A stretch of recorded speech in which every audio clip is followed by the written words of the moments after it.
Est-ce qu'une issue diplomatique est encore possible pour sauver l'Ukraine? La tension est encore montée d'un cran avec de nouvelles attaques, un mort et des accusations mutuelles. Bonjour Marion Gauthier. Bonjour. Vous revenez d'Ukraine pour Europe 1. C'est aussi une guerre d'image, une guerre de communication qui se joue. Oui, car toute attaque peut être un prétexte à une offensive de plus grande ampleur. Jeudi, Kiev dénonce le bombardement d'une école maternelle. L'image a marqué les esprits. Mur éventré par un obus, papier peint enfantin et cubes de couleurs sous les débris.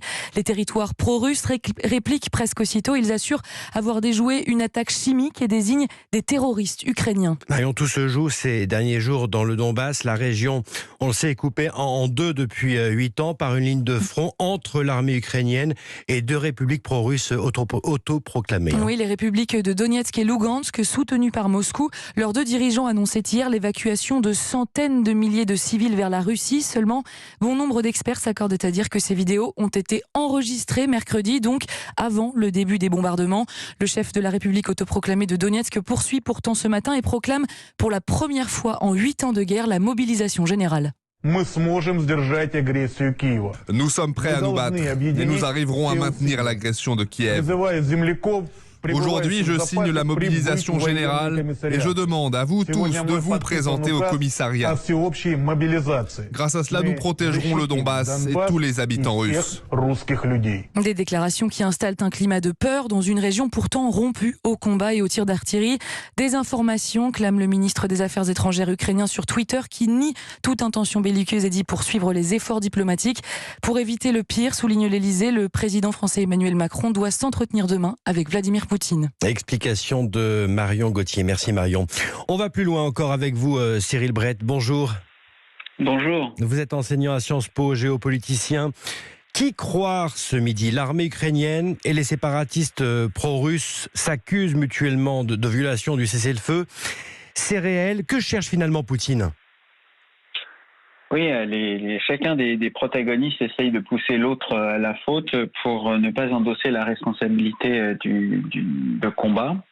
Il est extrêmement difficile de savoir ce qui se passe réellement. Votre sujet vient de le rappeler, dans la mesure où les manipulations, les provocations sont extrêmement grandes et où c'est une guerre de l'information sur les médias sociaux, sur le cyberespace et dans les chancelleries.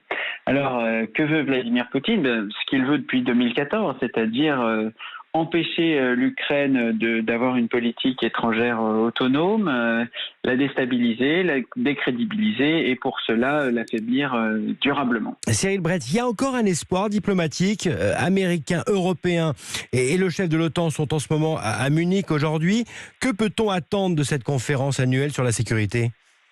Il y a une place pour la diplomatie et j'interprète la reprise des combats, notamment dans cette zone-là, comme justement une tentative pour arriver à la table des négociations, encore plus en position de force pour la Russie. La démonstration de force s'est faite sur le territoire russe, sur le territoire biélorusse au nord, sur le territoire de Crimée, qui est ukrainien mais qui a été annexé par la Russie, et désormais maintenant c'est sur le territoire de l'Ukraine. Et donc comme souvent depuis 2014, l'enclave de Donetsk est utilisée comme un moyen de faire pression sur le territoire même de l'Ukraine, sur les Ukrainiens, et de montrer la détermination de tous les protagonistes côté Est. Il y a une place pour la diplomatie, et d'ailleurs, le président Macron, mais aussi les leaders occidentaux à la conférence de Munich, vont rappeler à la fois leur solidarité avec l'Ukraine et également les conséquences qui pourraient en découler pour la Russie sur le plan économique et sur le plan stratégique. Et la Russie n'est pas prête, n'a pas les ressources pour absorber un nouveau train de sanctions durcies. Merci à vous pour vos explications. Le géopolitologue Cyril Brett sur Europe 1. Merci à vous.